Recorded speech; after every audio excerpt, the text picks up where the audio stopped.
ফরিদপুরের সদরপুর বাজার, যেখানে মানুষ আর গুইসাপের যেন একই রাজ্যে বসবাস।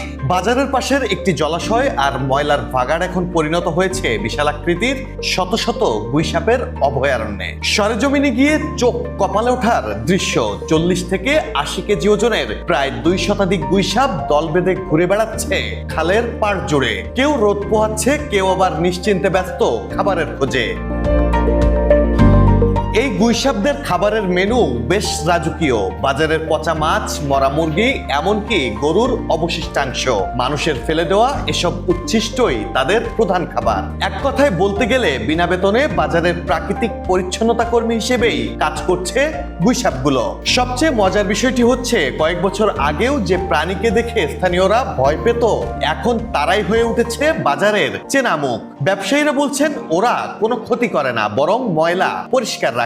তো কারো ক্ষতি করে না ভাই, আসতেছে দেখা গেল কি যে অনেক আবর্জনা খায় পুরা, আর পরিবেশ ভারসাম্য বজায় রাখে। স্থানীয়দের সঙ্গেও গুইসাপদের সম্পর্ক বেশ সহজ ও স্বাভাবিক। মাঝে মাঝে তারা বাড়ির উঠানে ঢু মারলেও তাতে এখন আর আতঙ্কিত হন না বাসিন্দারা।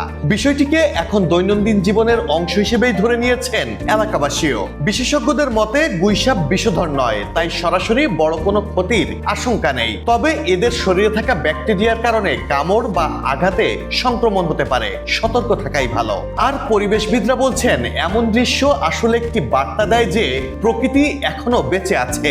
গুইসাপগুলো যেন আমাদের শেখাচ্ছে মানুষ আর বন্যপ্রাণী চাইলে একসাথেও টিকে থাকতে পারে।